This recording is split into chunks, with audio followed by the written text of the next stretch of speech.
کافر کی تلوار میری گردن پہ چل جائے، جب میری گردن دو ٹکڑوں میں تقسیم ہو جائے، کٹ جائے، اے اللہ اتنا میں نہیں، وہ کافر میری کٹی ہوئی گردن پر سینے پر بیٹھ کر میری ناک کاٹے، میرا کان کاٹے، اے اللہ، اور جب تو کل قیامت کے دن اس حال میں کھڑا کرے کہ میری ناک کٹی ہوئی ہو، میرا کان کٹا ہوا ہو، اور تو مجھ سے سوال کرے اے عبداللہ بن جہش تیری ناک کہاں چلی گئی، تیرا کان کہاں چلا گیا، اے اللہ میں اس دن یہ کہہ سکوں اے اللہ میں نے اپنی ناک تیری راہ میں کٹا دی ہے، اے اللہ میں نے اپنا کان تیری راہ میں کٹا دیا ہے۔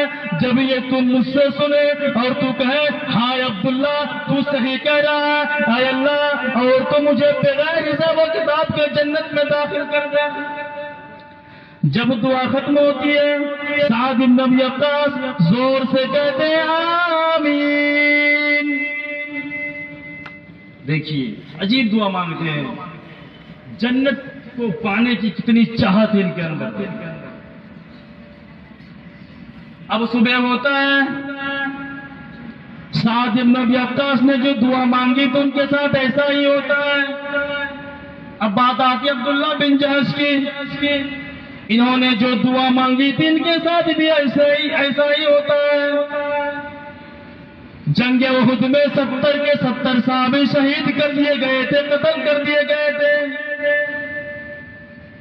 اب جنگ ختم ہوتی ہے، لڑائی ختم ہو جاتی ہے، صحابہ کرام اپنے دوست کو اپنے ساتھیوں کو تلاشنے لگتے ہیں، یہ دیکھتے ہیں کہ کون لوگ زندہ ہیں، کتنے لوگ شہید کر دیے گئے ہیں، دیکھتے ہیں کہ 70 کے 70 صحابی شہید کر دیے گئے ہیں۔ سعد بن ابی وقاص کہتے ہیں میں زندے لوگوں کو دیکھ رہا ہوں، اس میں سے اتنے لوگ زندے ہیں، میں لاشوں پر نظر ڈالتا ہوں تو لاشیں اتنی پڑی ہوئی ہے، ایک لاش کہاں غائب ہے، 69 لاشیں دکھائی دے رہی ہے، ایک لاش کہاں غائب ہے، زندے لوگوں میں عبداللہ بن جہش مجھے نظر نہیں آ رہا ہے، لاشوں میں بھی عبداللہ کی لاش دکھائی نہیں دے رہی ہے۔ سمجھ گیا کہ عبداللہ بن جہش نے کیا دعا مانگی تھی۔ اتنے میں سعد بن ابی وقاص وہاں سے اٹھتے ہیں اور بھاگتے ہیں، وہ کہتے ہیں کہ میں جھاڑیوں میں تلاشنے لگا، میں پہاڑ کی چوٹیوں میں چڑھ کر میں ادھر ادھر جھانکنے لگا، کہیں مجھے عبداللہ بن جہش کی لاش نظر آ جائے۔ اتنے میں ایک پہاڑ کی چوٹیوں پر چڑھ کر نظر پھیرتے ہیں، دیکھتے ہیں ایک جھاڑیوں پر عبداللہ بن جہش کی لاش گردن کٹی ہوئی ہے، منہ کے بل گرا ہوا ہے۔ عبداللہ بن جہش کی لاش کو دیکھنے کے بعد سعد بن ابی وقاص دوڑ لگاتے ہیں، دیکھتے ہیں یہ عبداللہ بن جہش کی لاش ہے، ناک کٹی ہوئی ہے، کان کٹا ہوا ہے، اس کی ڈیتھ باڈی کو، اس کی لاش کو اپنے کاندھے پر اٹھاتے ہیں اور لے کر چلتے ہیں۔ اے اللہ کے نبی یہ عبداللہ بن جہش ہے، انہوں نے کل یہی دعا مانگی تھی۔ پھر وہ کہتے ہیں اے عبداللہ کاش تو نے جو دعا مانگی تھی، کاش یہ دعا میں نے مانگی ہوتی۔ اے عبداللہ اللہ نے تیرا دعا کا ایک حصہ قبول کر لی ہے، ایک حصہ باقی رہ گیا ہے، امید ہے کہ اللہ تعالیٰ وہ بھی قبول فرما لے گا۔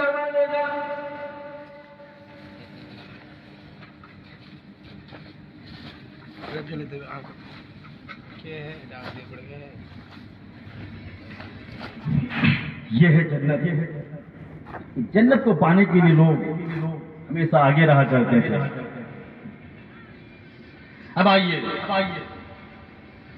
جنت ہم سنتے رہتے ہیں، یہ جنت ہے کیا چیز ہے؟ کیا ہم اور آپ ہمارے اندر روح جب تک ہے، ہم اس دھرتی پر کسی کے باپ، کسی کا چچا، کسی کا بیٹا، کسی کا بھتیجا بنے ہوئے ہیں۔ جب یہ روح نکل جائے گی پھر ہم کو قبرستان کے حوالے کر دیا جائے گا۔ میرے بھائیوں،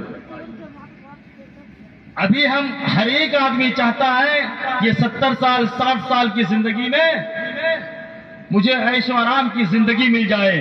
ہم نے کبھی یہ نہیں سوچا ہے کہ مرنے کے بعد مجھے عیش و آرام کی زندگی ملے.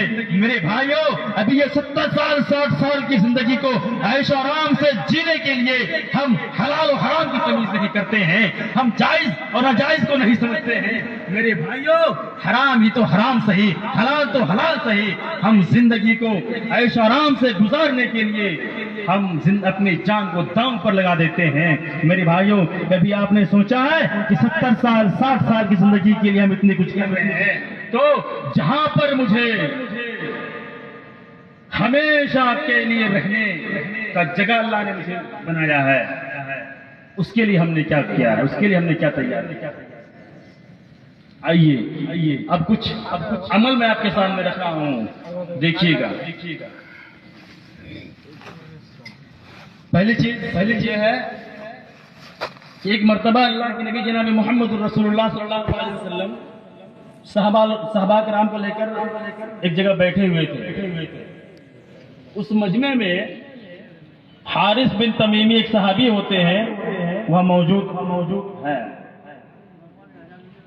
اللہ کے نبی فرماتا ہے، حارث اگر تو جنت جانا چاہتا ہے، اگر تو جنت کو پانا چاہتا ہے، اذا صلاۃ المغرب، جب تو مغرب کی نماز پڑھ لو تو تم یہ دعا 7 مرتبہ کہا کرو. وہ دعا یہ ہے، اللہم اجرنی من النار 7 مرات، اللہم اجرنی من النار 7 مرات. اے حارث، اگر تم جنت کو پانا چاہتے ہو تم مغرب کی نماز کے بعد تم یہ دعا 7 مرتبہ پڑھ لیا کرو. اگر تیری روح اسی رات کی تاریخوں میں نکل جائے، اگر تو انتقال کر جائے، تو حدیث کے الفاظ ہے، تیرے لیے جنت واجب ہے. وجبت لہ الجنہ، ایسے شخص کے لیے جنت واجب ہے. اے حارث، جب تم فجر کی نماز پڑھ لو، اذا صلاۃ الصبح، جب تم صبح کی نماز پڑھ لو تو تم یہی جملہ، یہی دعا تم 7 مرتبہ کہا کرو، اللہم اجرنی من النار 7 مرات، اللہم اجرنی من النار 7 مرات. اے حارث، اگر اسی دن کے اجالے میں تیری روح نکل جائے تو انتقال کر جائے تو وجبت لہ الجنہ، تیرے لیے جنت واجب ہے. بہت سمپل سا عمل ہے، چھوٹی سی دعا ہے. یہ کسی کو یاد رہے صحیح تو معلوم ہو تبھی تو. چھوٹی سی دعا، وہ دعا کیا ہے؟ اللہم اجرنی من النار 7 مرات، 7 مرتبہ کہنا ہے. آپ کو مغرب کی نماز کے بعد اور فجر کی نماز کے بعد آپ 7 مرتبہ کہا کریں. اللہ کے نبی فرماتے ہیں، اگر ایسے شخص کی روح نکل جاتی ہے اسی رات کی تاریکیوں میں اور یا دن کے اجالے میں تو وجبت لہ الجنہ، ایسے شخص کے لیے جنت واجب ہو جائے. بھائیو، یہ ایک عمل ہے. ایک اور عمل دیکھتے ہیں. ایک مرتبہ اللہ کے نبی جناب محمد الرسول اللہ صلی اللہ علیہ وسلم صحابہ کرام کے بیچ میں بیٹھے ہوئے ہیں اور فرما رہے ہیں، الا ادلکم علی کنز من کنوز الجنہ، قالوا بلا یا رسول اللہ، قل لا حول ولا قوۃ الا باللہ. اللہ کے نبی فرماتے ہیں، اے میرے صحابیوں، کیا میں تمہیں جنت کے خزانوں میں سے بہت بڑا خزانہ نہ بتا دوں؟ لوگوں نے کہا، اے اللہ کے رسول کیوں نہیں بتائیے، وہ کون سی خزانہ ہے، وہ جنت کی خزانوں میں سے کون سا خزانہ بتائیے. اللہ کے نبی فرماتے ہیں، قل لا حول ولا قوت الا باللہ. اس دعا کو اللہ کے نبی نے جنت کے خزانوں میں سے بہت بڑا خزانہ بتایا ہے. یہ دعا کس کو یاد نہیں ہے؟ میں سمجھتا ہوں کہ اگر یہ دعا بھی کسی کو یاد نہیں ہے، لا حول ولا قوت الا باللہ، تو اس کو اس دھرتی پر وہ بوجھ بنا ہوا ہے، اس کو جینے کا کوئی ادھیکار ہی نہیں ہے. اگر یہ دعا بھی نہیں معلوم ہے، لا حول ولا قوت الا باللہ، اس دعا کو اللہ کے نبی محمد الرسول اللہ صلی اللہ علیہ وسلم نے جنت کے خزانوں میں سے بہت بڑا خزانہ بتا دیا ہے. میرے بھائیوں، آئیے اور آگے چلتے ہیں. ایک اور عمل دیکھتے ہیں. یہ بہت آسان طریقہ ہے جنت جانے کا. ہم صدقہ و خیرات کرتے ہیں، غریبوں کا مدد کرتے ہیں، بڑا آسان راستہ ہے. مان فق زوجین فی سبیل اللہ، بخاری مسلم کی روایت ہے،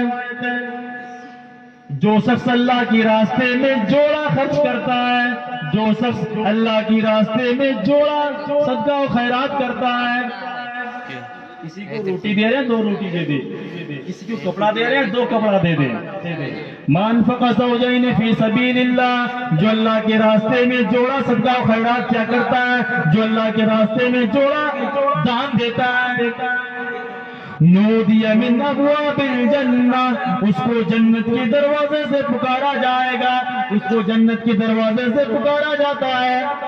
میرے بھائیوں، یہ جنت میں جانے کا بہت آسان طریقہ ہے، لیکن ریاکاری نہیں ہونی چاہیے۔ آپ کسی غریب کی مدد کر رہے ہیں، آپ سیلفی لے رہے ہیں، آپ سوشل میڈیا پہ اپنے آپ کو وائرل کرنا چاہ رہے ہیں، دیکھو فلاں صاحب نے تو فلاں غریب یتیم بچہ کی مدد کیا ہے، فلاں یتیم بچے کو انہوں نے کھانا کھلایا ہے، 2 کپڑا دیا ہے، 2 روٹی دیا ہے، اب اس کے لیے آپ سیلفی لے رہے ہیں، یہ ریاکاری ہے، یہ عمل صالح نہیں ہے۔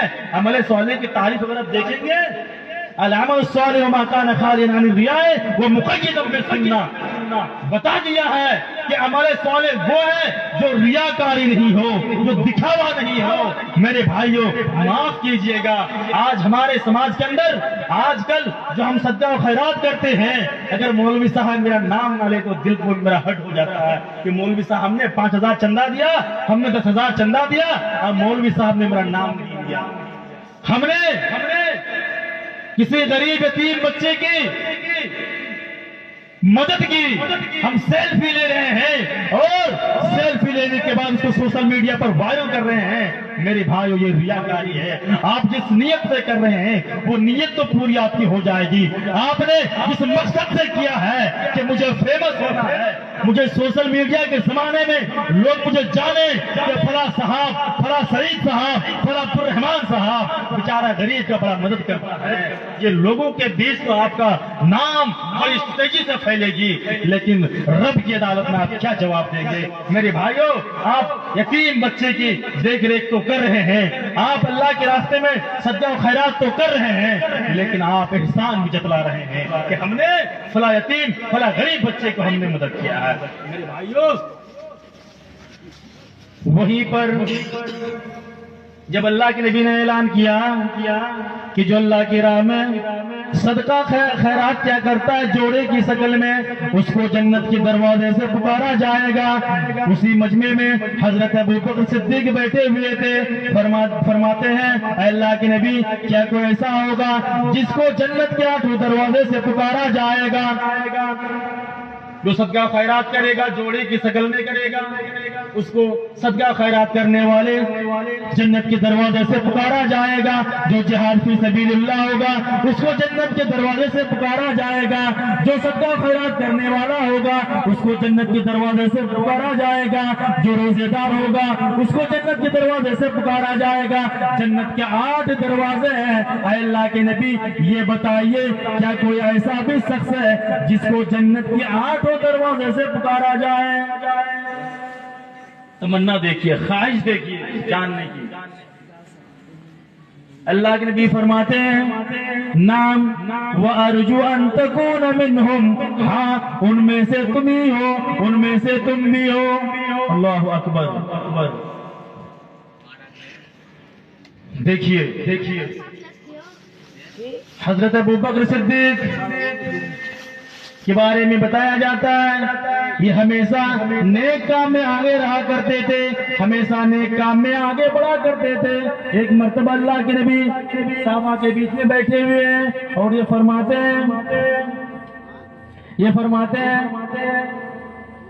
من اصبح منکم اليوم صائما، آج تم میں سے کوئی ہے جو روزے سے ہے؟ ابوبکر صدیق ہاتھ کھڑا کرتے اللہ کے نبی میں ہوں روزے سے۔ پھر فرمایا من اطعم منکم اليوم مسکینا، کیا تم میں سے کوئی ہے جس نے کسی یتیم بچے کو آج تم میں سے کوئی ہے جس نے کسی یتیم بچے کو کھانا کھلایا ہے؟ من عاد منکم اليوم مریضا، آج تم میں سے کوئی ہے جس نے کسی مریض کی عیادت کی ہے؟